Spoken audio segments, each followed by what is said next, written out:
Hey, y'all. Your hair's all messy. You should have brushed it. I had to appear as like Ozzy Osbourne in this one because this movie is about like a devil child. Well, don't ruin it. Well, it's too like late. A devil child. Yeah, I was going to say, before we started talking about the movie, I said this is actually one of those movies that I think is way better if you don't know anything about it, going in. I hadn't watched the trailer or anything. I think all that I saw of it was, I read, the 1 or 2 sentence synopsis on there. But this is, like I said, this is way better if you don't know what's going on. But it's hard to talk about if you don't, I kind of figured it was something like that, though, to begin with. I mean, she's running from a group of people, and it's obvious that some kind of cult pretty soon on in it. It's pretty good. It's kind of like I kind of see how this was inspired by the success of Hereditary. I think there's some, and like Midsummer. I think it's supposed to be kind of like in that vein of things. Just saying. I mean, it's not. It doesn't have that same tone, but it's that same kind of subject matter. Yeah. I mean, I should probably put spoilers on the title because, like I said, this is one of the movies that you should just go into it not knowing anything about it because it's a lot better. But then, as soon as before I even got a chance to talk, you said what it was, and I was like, God damn it! Well, you got to talk about the movie. I know. You got to talk about the movie. Yeah.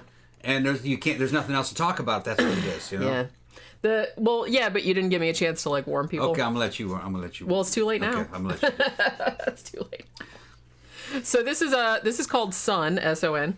It came out in 2021. I think it came out in February or March, and it did some digital platforms. It actually even had a theatrical run, I think, briefly. And then I guess it was a Shudder original, so it just came on Shudder at the beginning of this month, I think, or the second week of this month. And you just said you were scrolling through there and it was like, hey, that sounds pretty good. I'm like, yeah, right. I've been seeing the little poster for that, so let's watch it. And it's this was actually surprisingly very good. I liked it. I liked it a lot. Actually, it was directed by Ivan Kavanagh, and I was like, oh, that's the same dude that made The Canal, which came out in 2014, which is also excellent. He's Irish, but this is he wrote this as well. But and The Canal is set in Ireland, but this one is actually set in the U.S. No Need for Me Too says, isn't it too early for a wig? It's never too early for a wig. I mean, whenever you get that kind of wig mood, the wig wavelength. Yeah, we went to the club last night. I woke up all right, feeling all right, and just decided it's wig time. It's wig time.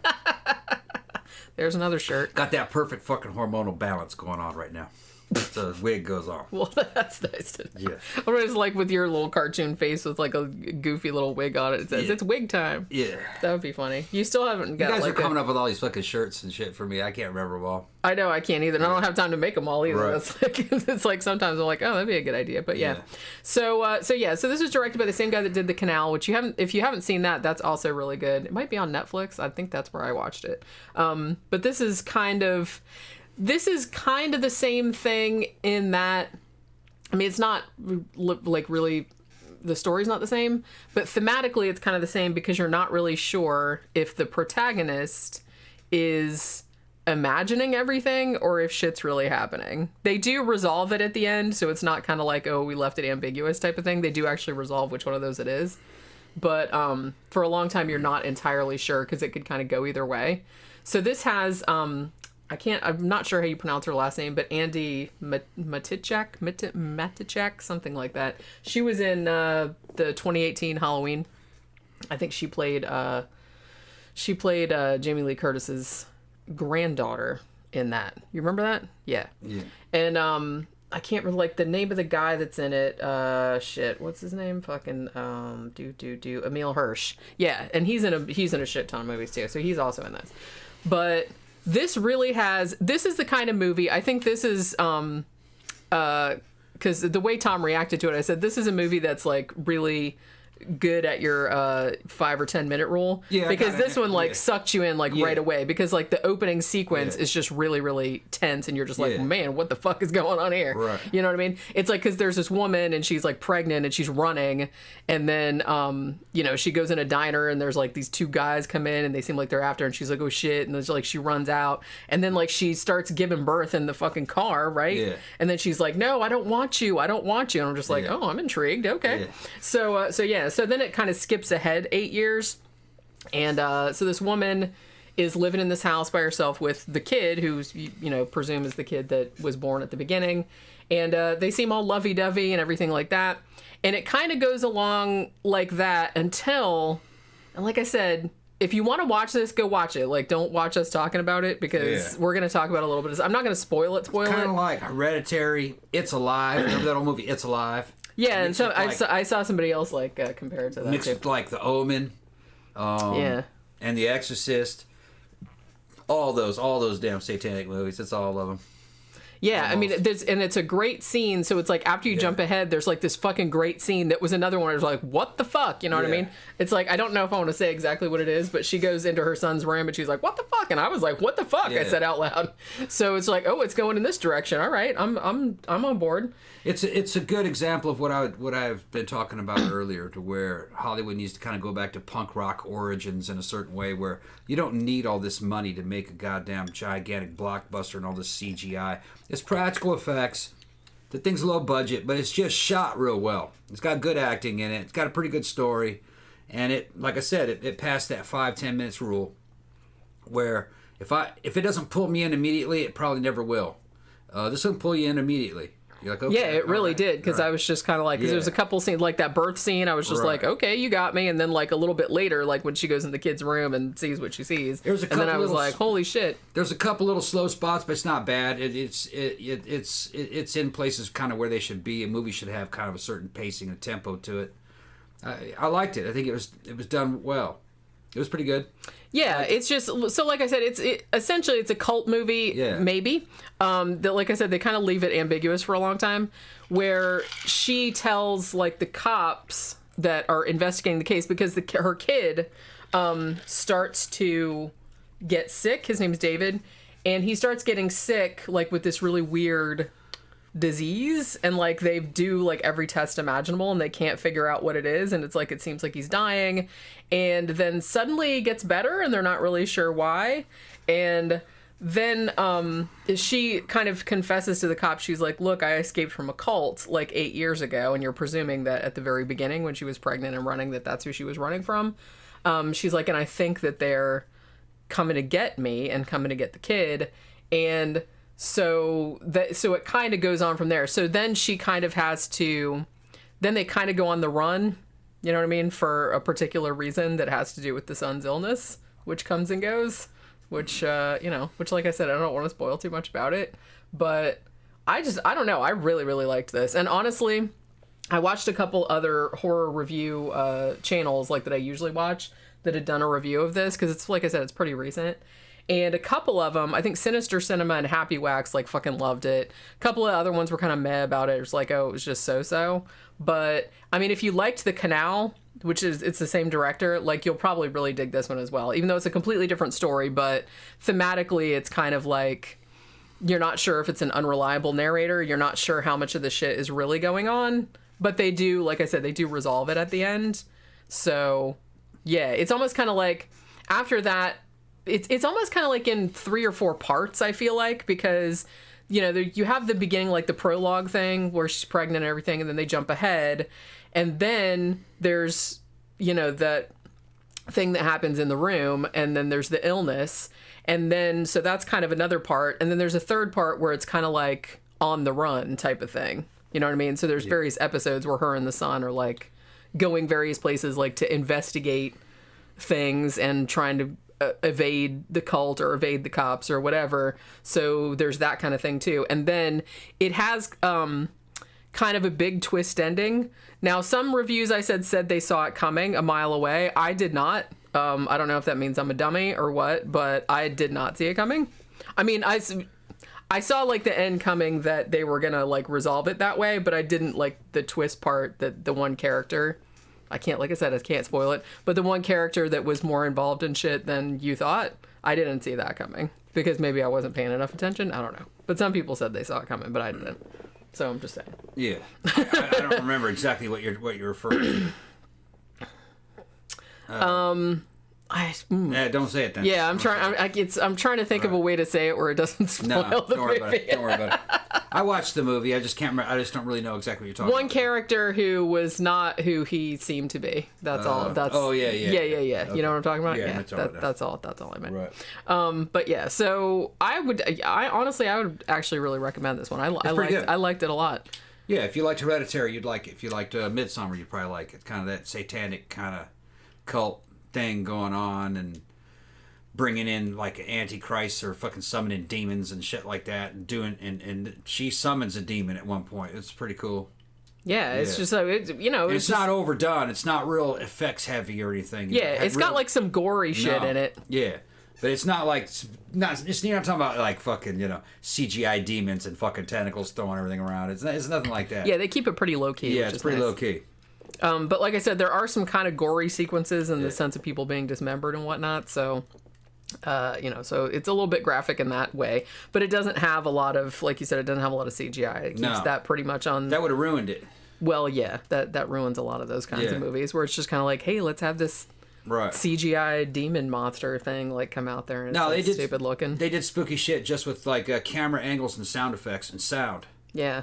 And which I always prefer that. That's just like so kind of real real better. Indirect, like things over people's shoulders and stuff in the background, and you can't really see it, but you know it's there. That type of shit. Yeah, see, I like that kind of stuff. And like I said, that one great shot that like kicked off the whole holy shit, like when she goes in the son's room, like near the beginning, that wasn't CGI or nothing, but it just like I was just kind of like, what the fuck? Yeah, because it just I was like, well done. Yeah, that was a really really effective scene. But yeah, I thought this was pretty damn great. Yeah, it was good.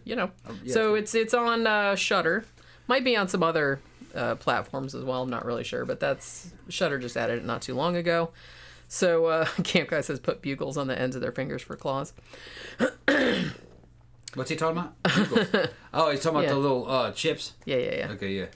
He also says, I can care less about spoilers. All knowledge is better than no knowledge, in my opinion, just saying. I know, but it's like... Can't spoil the movies, too. Yeah, I usually... Like, if it was old, I wouldn't care, but this movie, like, literally just came out a few months ago, and so I know that probably a lot of people want to see it. And I, personally, and I know not everybody's like this, because I know there are some weirdos out there that... before they watch a movie, they'll go read like the Wikipedia plot synopsis. I'm like, why the fuck would you do that? I don't really know. But whatever, it's you do you. But I prefer to go into movies and books really knowing as little as possible. Yeah. That was it. Remember that little psycho Chinese chick that we'd see at AMC? And she had stubs and she would go to movies almost every fucking day. Oh, that little lady with the blanket? Yeah, and she's this weird little... She was cute as hell, though. She was weird, though, She was a little bit weird, She was calling me a white male and shit like that. This weird shit. Oh, what? And then she's like, she's trying to get all fucking, I don't know, CRT with me or something. But then she before she would go to the movies, she would check Chinese magazines to read the entire plot synopsis before she went to see the movie. I've heard some people do that. Yeah. Because she already knew the movie when she went to go see it. So there were no surprises. Like, how could you do that? She was like, doesn't it ruin the movie? He goes, no. It says, it doesn't ruin the movie for you? No, it makes it better so I understand it. Well, see, that's what I've heard, because some people said that they like to do that because then they kind of knew what to expect. Yeah. And then also, like I said, they could enjoy the movie without worrying about what was going on, like if they were kind of out of it or whatever. So it's like, oh, I kind of I kind of get that. Yeah. But in another way, she was like maybe like 4'10" maybe, and she would curl up in a damn seat with a blanket. Yeah, she brought pajamas. She pretty much had her little jammy pants pajamas on. She was cute. We talked to her all the time because we saw her all the time. She in pajamas in the afternoon. Yeah. Curled up, and if I could be the only person. Well, she was like retired, I guess, and she didn't really have anything else to do. She looked a lot younger than she was. Yeah. She might have been about 50, but she looked like she was about 20. Yeah, she was like super super small. Yeah, a little tiny thing, and she'd. And she went and saw pretty much everything. She saw, and some of them she'd see more than once, I think. Yeah, she'd be the only person in the damn theater, curled up in a little fucking like a little kitty cat. What are you doing, hey, little Chinese chick. That was like so funny. Yeah, I had forgotten all about her. Remember her? Yeah. I wonder if she still goes. I don't know. That's so funny. Yeah. Yeah, we saw her like all the fucking time. She was always in there. But yes, what was I gonna say? Da-na-na-na-na. Oh yeah, so yeah, I don't really get that because I feel like if I see a movie one time and I feel like I didn't catch everything, then I'll just watch it again. You know what I mean? It's not like I have to go... Or then I'll go read the Wikipedia plot synopsis and go, oh, okay, now I didn't get that connection or whatever. But it's like reading it beforehand just seems like very, very strange to me. Because remember, I think we were talking about this the other day, that there is a subset of people that are fascinated by horror movies but are too scaredy cat to watch them. So they'll just go read Wikipedia plot synopses of them. And they'll go down like this big rabbit hole of just like reading all these Wikipedia plot synopses, but they can't watch the actual movies because they think they're too scary. Yeah. Which I think is fucking hilarious. I don't know. That's just hilarious to me. I like how Camp Guy put first down there, even though he's like... All right, everybody, press the like button, if you will, please. Go ahead and hit that like button and that subscribe. Yeah, Robbie said Little Girl Who Lives Down the Lane is also on Shudder. Yeah, I saw they just added that. Did we see that? Yeah, we watched it on Hulu, I think. Yeah. But it's not on Hulu anymore, but now it's on Shudder. Shudder also, the one with Jodie Foster when she was a kid. That, like, killed her mom or whatever. Yeah, that was a good one, yeah. Yeah, I like that movie a lot. Yeah. And they just added Burnt Offerings. Yeah, which is one of my favorite fucking movies. I have to see that again. I actually might like wrap up in a blanket like the little Chinese lady and watch that tonight. Fucking, if you guys have never seen Burnt Offerings, that's a fucking good one from the 70s with who I call sexy ass Karen Black is in it. Sexy ass Karen Black. That's her title. Yeah. It's because she's got that kind of slightly lazy eye. Yeah. So it's what it does. It just sets it off. There's a slight imperfection in there. It just sets the whole thing off. But yeah, they just added that. They just added Near Dark, which we really need to do a thing on because have you ever seen that? It's a vampire movie. Oh, it's good. I think maybe I have seen it. It's really good. It's from like 87, I want to say. 87, 88, somewhere around there. I haven't seen it in a long time, but yeah, it's really, really good. And they've added a shit ton of good stuff lately. Manhunter, they just added Manhunter. Yeah. Which I need to watch that again too, because I haven't seen that for many, many years. Yeah, they're talking about how they like. Camp Guy said I used to like Karen Black. What, you don't like her anymore? Yeah, not anymore. Well, now because she died, or I don't know. Yeah, maybe. You can't like her anymore. There was just always something about her. I don't know if she had a lazy eye or if it just could kind of see it. It always seemed to me like one eye didn't quite always line up with the other. Did you ever notice that? Yeah. So it wasn't just my imagination? No. It was cute. I liked it. Yeah. Yeah.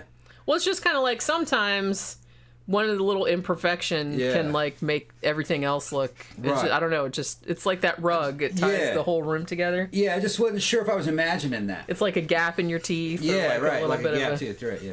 I just wasn't sure if I was imagining it, so I wasn't imagining it. Imagining it. Okay. I thought she slightly had a lazy eye. Yeah, I think it is. I don't. Yeah. I mean, it always looks like slightly crooked. It looks like it's not slightly aligned. Yeah. There's something about it. It's kind of cute though. Like you said, like a gap tooth. Yeah. Yeah. Yeah, like you said, there was always something kind of like sexy about her. Yeah. Just about. So if I haven't brought it up before, there was a great fucking TV movie with her in it called, what was it called? The Strange Possession of Mrs. Oliver. Yeah, that's a good one. Yeah, I've seen it a couple times. Yeah, she plays two twin sisters that aren't twins. Not like really. But like I said, it's this movie, and like I said, maybe I'm a dummy, but I had no idea. Like I wrote this big long blog post about it like the first time that I saw it because this went in directions I did not expect. Yeah. Like I didn't guess what was going on. It's more like a suspense thriller, I guess. It's not really a horror movie. It's kind of creepy.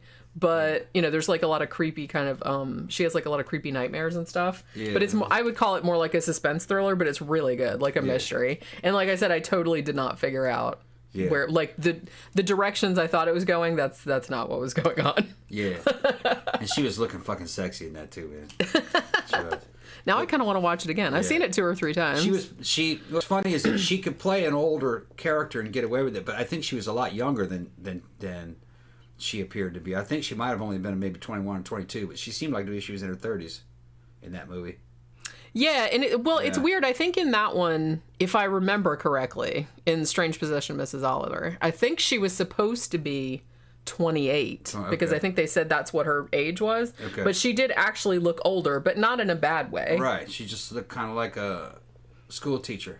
type thing, or an attorney or something. But she looked older, but like in a good way. Yeah, like you said, it was weird. It was a weird movie. Yeah, she played a couple parts in that. Yeah. Yeah. But she was around for so long. I think she was a lot younger than she appeared to be. Probably. She could play an older role and get away with it. Yeah. Yeah. But man, talking about Karen Black, that makes me want to watch Burnt Offerings again too. Yeah. Maybe I can watch that later tonight. Yeah. I'll just like I said, I'll get some snacks and lay down and watch it. Louis said, was she in The Devil's Rejects? She was in. Yeah, she was. What was her name? One of the Firefly. Family. Right. And she was probably in her 50s or 60s then, wasn't she? Yeah. Yeah. She still looked good. Mm-hmm. She held up for a long, long time. Louis also asked, have you seen the original Don't Be Afraid of the Dark? I think I did, but I don't remember that much about it. Yes, she was in Killer Fish, which was on Mystery Science Theater, the new one. You know, the new MST, where they had to censor a character's balls. Yeah. She was in Trilogy of Terror. She fought the little Zuni doll. We did a review of that. And it's funny because that's the only segment of that anybody remembers, but the other two are good too. Even though you kind of like know how they're going to resolve because you've seen a lot of stories like that since then. Yeah. But I mean, she's in all of them, which I thought was kind of a cool idea. They don't really do a lot of anthologies like that anymore, with just like one actress like playing like a whole bunch of different parts. I don't know. That's a good idea. Maybe they should do that. Yeah, Killer Fish. I'd forgotten about that one. That was a fucking... Who else was in that? I've seen that MST episode a couple of times. But that was... I think that was on The Gauntlet or whatever. I can't really remember. All right, yeah, she died in 2013, somebody said. Yeah, cancer, I think. Yeah. Yeah. All right, so this hasn't been all that long, but I'm kind of sleepy. Yeah. And I got like some... I got a poster I got to make. All right. So I guess we'll call it a day. All right. And then tomorrow night's going to be the Sidetrack show. Oh shit, man! Another night of drinking. That's what I was going to say. Our livers are going. Yeah, you hit it hard this week. We did actually. Well, yeah, because we went to the Starry Night show on Saturday. Although we just drank beer at that, so it wasn't like hard liquor. Yeah. But yeah, we drank a lot last night. But it was fun though. It was a fun night. It usually is. We didn't stay that late though. And man, we were getting like real hungry because we hadn't eaten much during the day. So we drive home and the fucking McDonald's by our house is closed. Yeah, it's always open. I don't know why. That's always open. Yeah. Maybe every now and then they have to close it to like fucking clean the shit or do training or what. I don't know what the fuck, but it didn't look like anybody was in there. Nope. And I was just kind of like, I've never seen that closed ever. Like since it's been there. We were very upset. So we had to come home and make a hamburger. Yeah. Gramthars Hammer said Trilogy of Terror made me pee in my Superman underpants. Maybe too much information? I don't know. That was a really good one. Yeah, so like I said, sorry it's kind of short, but go watch the movie Sun. It's on Shudder. It's really good. It's new. Or Burnt Offerings is on there. So if you're more in the mood for old shit, like I said, I might watch that tonight, even though I've seen it 100 times, but I just reread the book recently as well. Yeah. But yeah, we'll see you guys tomorrow evening at 5 p.m. Eastern Standard Time for the Sidetrack show. So thanks for dropping by and hanging with us, and we will see you guys tomorrow. Bye.